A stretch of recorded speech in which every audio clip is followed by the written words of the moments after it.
नमस्कार साथियों, आज मैं खाटू श्याम जी के बारे में बात करना चाहता हूँ। मेरे मन में कुछ 2-3 प्रश्न हैं, तो उन्हें मैं आपके साथ साझा करना चाहता हूँ कि कुछ लोग खाटू श्याम जी को मानते हैं।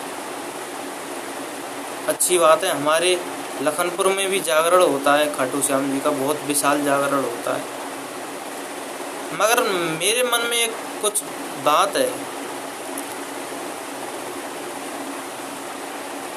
कि जब खाटू श्याम जी अंतर्यामी थे, भगवान थे तो अंतर्यामी भी थे। अंतर्यामी थे तो वे अपनी माता से महाभारत के लिए ये प्रतिज्ञा क्यों करके गए कि मैं हारे का सहारा बनूंगा, अगर कोई हारेगा तो मैं उसका साथ दूंगा। जबकि उन्हें ये पता होना चाहिए था कि अगर पांडव धर्म पर लड़ रहे हैं और कौरव अधर्म पर लड़ रहे हैं, अगर कौरव हारे तो मुझे उनका साथ देना पड़ेगा, और साथ देना पड़ेगा तो अधर्म की विजय होगी।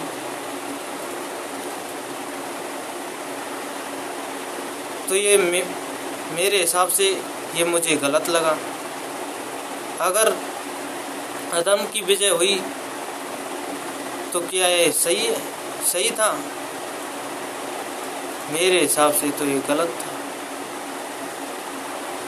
जब वो भगवान थे तो उन्हें ये पता होना चाहिए था कि अगर कौरव हारे तो मुझे उनका साथ देना पड़ेगा, और साथ देना पड़ेगा तो वो विजयी होंगे तो अधर्म की विजय होगी। तो क्या उनको ये वचन लेना चाहिए था? क्या उन्हें वहाँ जाना चाहिए था? ये तो वो बात हो गई कि मेरे सिर पे अगर किसी मंत्री का हाथ है या मुझ में ऐसी ताकत है तो मैं उसका दुरुपयोग करूं। जैसे कि मैं कहीं जा रहा हूं रास्ते में और मुझसे कोई तनक भी भिड़ जाए तो मैं तुरंत उसमें एक गाल पर दे दूं और देता ही रहूं तनक भी भिड़ने पर। तो ये तो बात ये हो गई कि मुझे अपनी ताकत का रुतबा दिखाना है। अगर मुझ में क्षमता नहीं होगी तो मैं वो मेरे को मार कर भी चला जाएगा एक थप्पड़, तो भी मैं शांत हो जाऊंगा। और जब मेरे में ताकत होगी तो मैं ये दिखाऊंगा कि कोई तनक भी भिड़ जाए, मौका मिल जाए बस, तो मैं अपनी ताकत को दिखा दूंगा। तो यहाँ पर तो खाटू श्याम जी ने एक यही किया।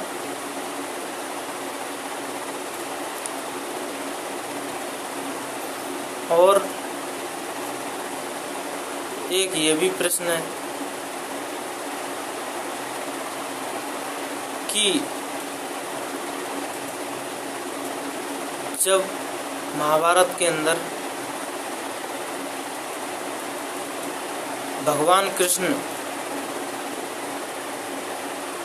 पांडवों के साथ थे तो वो उन्हें पता चल गया कि वो बब्रीक जी आ रहे हैं। तो अगर उन्हें श्री कृष्ण जी को तो ये मालूम पड़ गया कि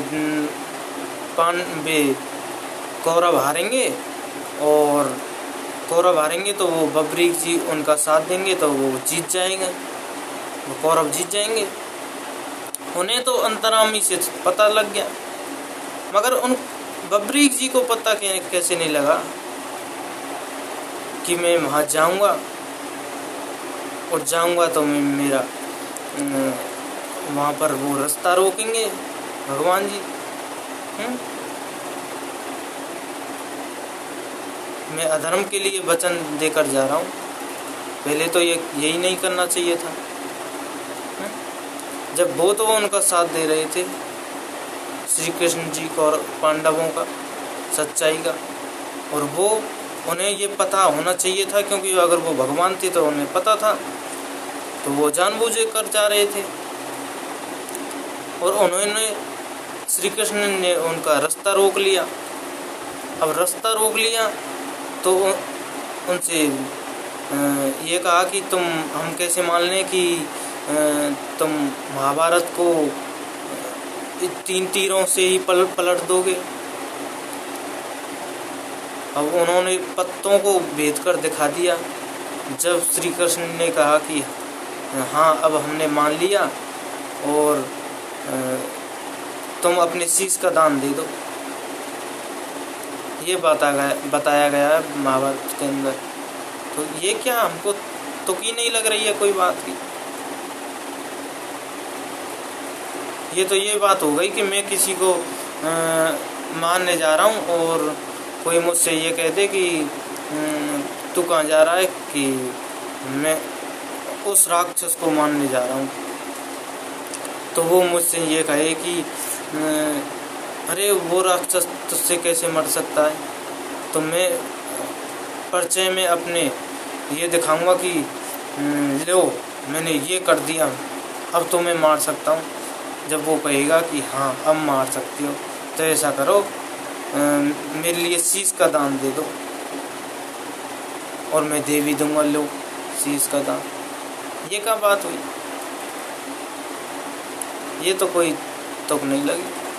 तो इसलिए मुझे कोई ये मेरे प्रश्न है, इसलिए मेरे ये दिल में नहीं उतर रही है बात।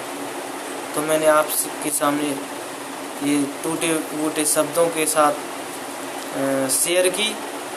और अगर खाटू श्याम जी के भक्त हों और उन्हें बुरा लगे तो मैं क्षमा चाहता हूँ, मगर ये मेरे मन में जो प्रश्न थे मैंने ये साझा किया आपके साथ। और मैं भी भोले बाबा का भक्त हूँ, और इतना नहीं हूँ पर जो भी हो सकती है अपना मैं मानता हूँ।